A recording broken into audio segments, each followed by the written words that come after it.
بسم اللہ الرحمن الرحیم الحمد للہ والصلاة علی اہلہا ما بعد۔ اب تک بات چل رہی تھی کہ غیرت انسان کے اندر ایک بہت اچھا وصف، بہت اچھی خوبی ہے، یعنی انسان کو غیرت آنی چاہیے۔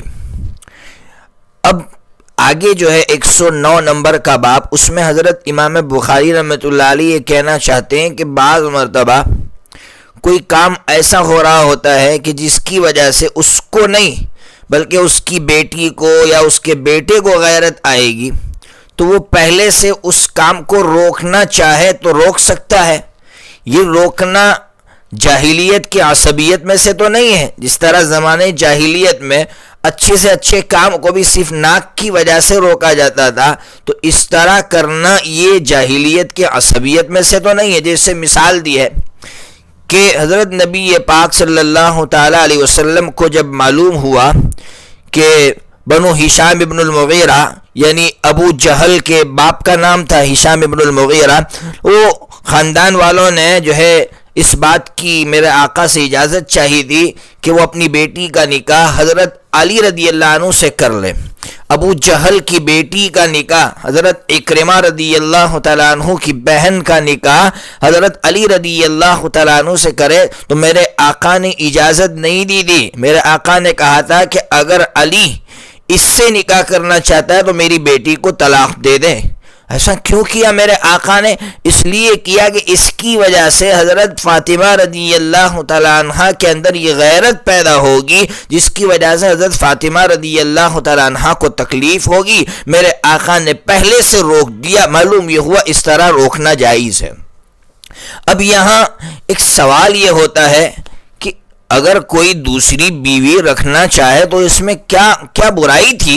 حضرت علی رضی اللہ تعالیٰ عنہ اگر دوسری بیوی کرنا چاہ رہے تھے تو یہ تو اسلام میں جائز ہے، تو میرے آقا ایسا نعوذ باللہ ایسا لگ رہا ہے کہ دوسری بیوی رکھنے سے روک رہے ہیں، جبکہ اسلام نے اس کی اجازت دی ہے۔ تو سنیے، اس کے کل 3 جوابات دیے گئے ہیں۔ ایک جواب تو دونوں جوابات حافظ ابن حجر عسقلانی رحمۃ اللہ علیہ نے دیے ہیں۔ پہلا جواب تو یہ دیا ہے کہ یہ حضرت فاطمہ رضی اللہ تعالیٰ عنہ کی خصوصیت میں سے ہے۔ حضرت فاطمہ رضی اللہ تعالیٰ عنہ کے ساتھ کسی عورت کو جمع کرنا جائز نہیں تھا۔ دوسرا جواب یہ دیا کہ یہ حضور کی خصوصیت میں سے ہے۔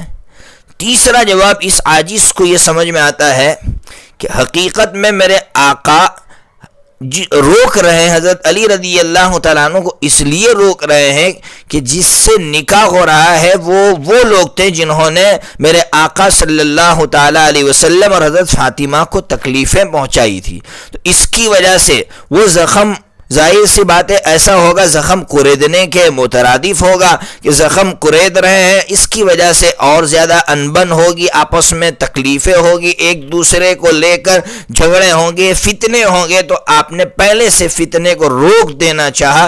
گویا میرے آقا کی منشا فتنے کو روکنا تھی، باقی میرے آقا حضرت علی رضی اللہ تعالیٰ عنہ کو نکاح سے نہیں روک رہے تھے۔ اس لیے جو روایت ہے 5230 نمبر کی، اس کا پورا خلاصہ میں نے آپ کو سنا دیا۔ اس کے بعد 110 نمبر کا باب ہے، اس میں حضرت امام بخاری رحمۃ اللہ علیہ کہنا چاہتے ہیں، حدیث کا ایک جز نقل کیا ہے کہ قیامت سے پہلے کیا ہوگا؟ تو کہا مردوں کی قلت ہو جائے گی، مرد بہت کم رہ جائیں گے اور عورتوں کی کثرت ہو جائے گی۔ یہ تو ٹھیک ہے، قیامت کی علامتوں میں سے یہاں لا کر کتاب النکاح میں لا کر حضرت امام بخاری رحمۃ اللہ علیہ کہنا کیا چاہ رہے ہیں؟ میں طلباء سے کہوں گا کہ قسم خدا پاک کی حضرت امام بخاری رحمۃ اللہ علیہ کی ذہانت کو داد دیجئے۔ حضرت امام بخاری رحمۃ اللہ علیہ کتنے ذہین تھے، کہاں سے کیسا مسئلہ نکالے، مسئلے کا استنباط فرما رہے ہیں۔ حضرت فرمانا چاہتے کہ اسلام نے کہا ہے کہ ایک سے زائد عورتیں رکھو، تو حضرت فرماتے اگر اسلام کی بات نہیں مانی جائے گی تو ایک وقت آئے گا کہ دنیا میں بسنے والا ہر انسان مجبور ہوگا کہ وہ ایک سے زائد عورتیں رکھیں، اس لیے کہ مرد کم ہوں گے، عورتوں کو سنبھالنے والا ہی کوئی نہیں ہوگا، تو ہر عورت چاہے گی میں اس کی نگرانی میں رہوں، میں اس کی نگرانی میں رہوں، تو ایک سے زائد عورتیں اسے رکھنی ہی پڑے گی۔ تو وہی بات ہے کہ آج نہیں تو کل اسلام کے احکامات کو ماننا ہی پڑے گا، چاہے ذلت کے ساتھ چاہے عزت کے ساتھ۔ اسلام ہر کچے پکے مکان میں داخل ہوگا تو اسلام کے احکامات بھی ہر کچے پکے مکان میں ہر مذہب کے ماننے والے کی زبان پر ہوگا۔ جیسے ہم دیکھ رہے ہیں آج ہر ایک کی زبان پر ہے کہ زنا کی سزا کیا ہونی چاہیے، تو لوگ کہہ رہے ہیں وہی جو اسلام میں ہے، وہی بات آج لوگوں کی زبانوں پر ہے، تو یہی بات ہوگی، کل قیامت سے پہلے بھی وہی بات ہوگی کہ ایک سے زائد بیویاں ہونی چاہیے۔ آج جو لوگ اعتراض کر رہے ہیں ان کے اعتراضات خود بخود ختم ہو جائیں گے۔ بہرحال ابو موسیٰ اشعری رضی اللہ تعالیٰ عنہ حضرت نبی پاک صلی اللہ تعالیٰ علیہ وسلم کا فرمان نقل کر رہے ہیں کہ ایک آدمی کی نگرانی میں 40 عورتیں ہوگی۔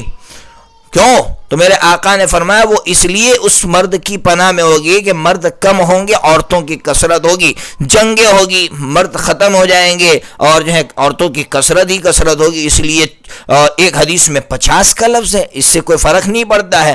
آپ جانتے ہیں عدد عقل عدد اکثر کی نفی نہیں کرتا، یا ہوگا میرے آقا یہ جو تعداد بتلا کر یہ کہنا چاہتے ہیں کہ بہت بڑی تعداد میں ہوں گی عورتیں۔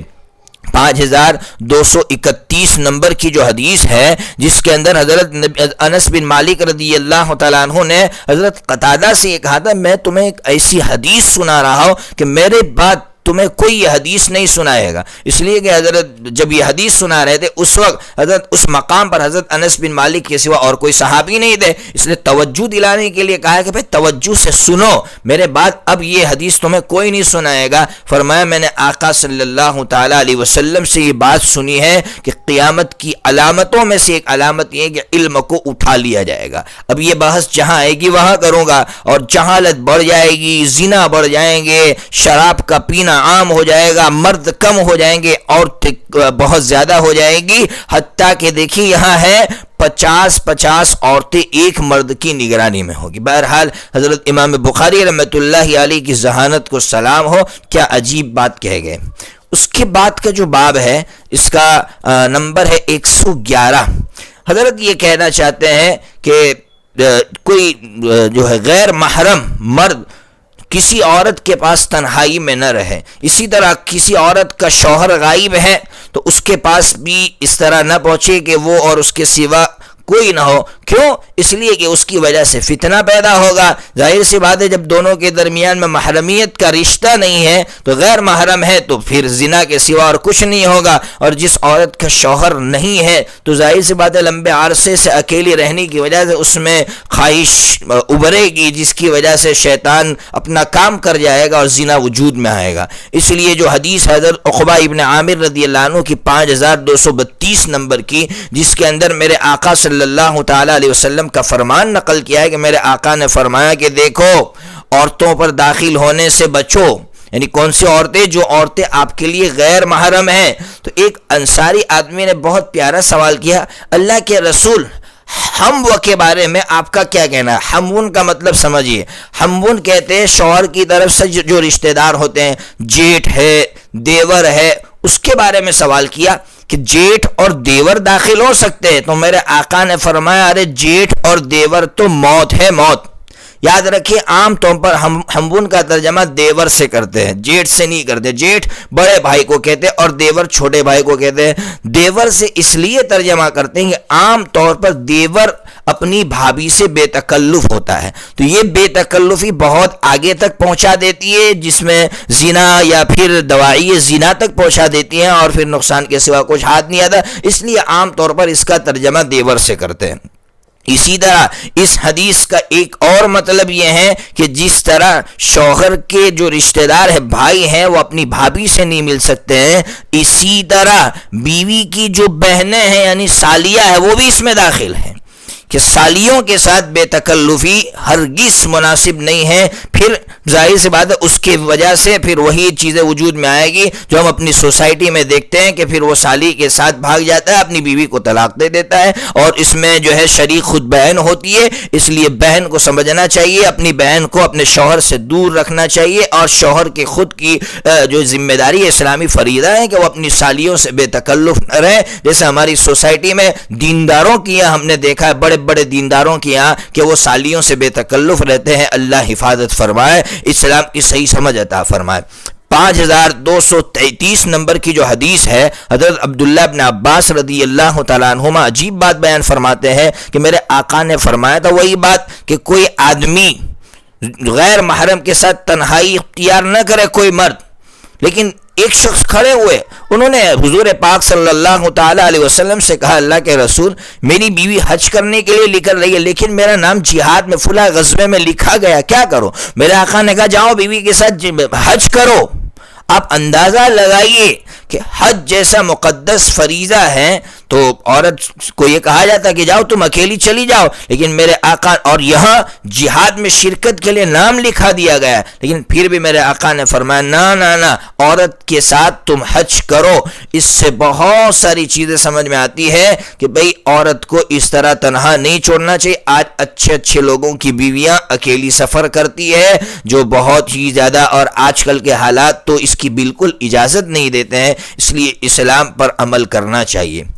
112 نمبر کا جو باب ہے اس میں یوں سمجھیے کہ غلط فہمی کا ازالہ فرما رہے ہیں. کیا فرما رہے ہیں کہ ابھی بات کہی تھی کہ غیر محرم عورت کے ساتھ تنہائی میں جمع نہیں ہونا چاہیے، لیکن اگر وہاں پبلک بیٹھی ہوئی ہے، بہت سارے لوگ بیٹھے ہوئے، اور آپ بالکل وہاں سے تھوڑے ہٹ کر اس کے ساتھ کوئی بات کر رہے ہیں اور لوگوں کو یقین ہے کہ یہ جو ہے آپس میں کوئی ایسی باتیں نہیں ہوگی، مسئلہ مسائل پوچھ رہے ہوں گے یا کوئی اور ضرورت ہوگی، تو پھر اس طرح تنہائی اختیار کر سکتے ہیں، لیکن شرط ہے کہ وہاں لوگ موجود ہو.